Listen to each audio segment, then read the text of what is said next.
यदि रोने वाले के साथ कोई रो दे तो वो व्यक्ति श्रेष्ठ कहलाता है महादेवी, महान कहलाता है।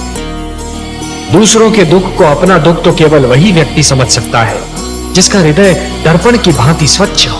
ये मैं बार बार यही कहता हूं कि कभी किसी को किसी का बुरा नहीं सोचना चाहिए, क्योंकि जो भी व्यक्ति किसी और का बुरा सोचता है अंत में उसका भी बुरा हो ही जाता है। जो भी व्यक्ति ये समझते हैं कि ये तंत्र मंत्र, ये सर्वनाश और अंधकार की शक्तियां केवल किसी और को ही क्षति पहुंचा सकती हैं, तो वो उनका भ्रम है। सत्य तो ये है महादेवी कि जो ईश्वर के सच्चे भक्त होते हैं, जो स्वयं ईश्वर पर संपूर्ण विश्वास करते हैं, ये तंत्र मंत्र की शक्तियां उनका बाल भी नहीं बांका कर सकती। इस प्रकार द्वेष और घृणा का मारा व्यक्ति पड़ोसी के घर को जलते हुए देख ये भूल जाता है कि उसी अग्नि की लपटें स्वयं उसका घर भी जला सकती हैं।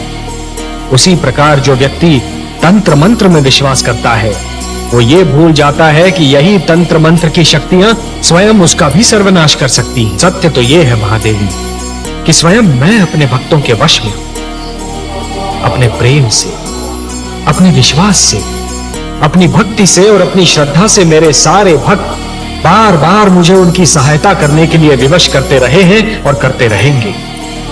और मुझे अपनी इस विवशता पर कितनी प्रसन्नता होती है, इसका मैं क्या वर्णन करूं महादेवी, इसका मैं क्या वर्णन करूं।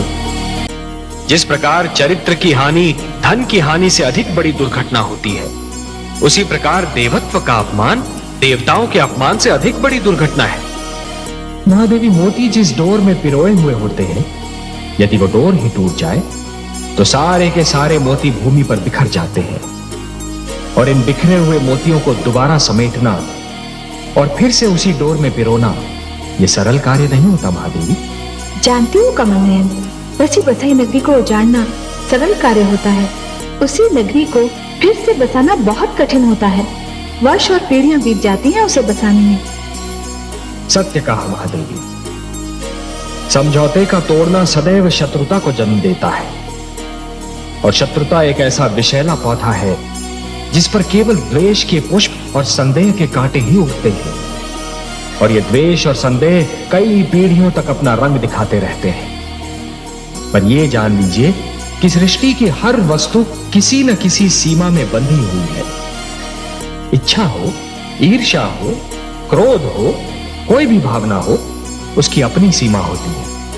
और जब वो भावना अपनी ही सीमा को लांघकर परे चली जाती है तो स्वयं अपने लिए ही हानिकारक सिद्ध हो जाती है।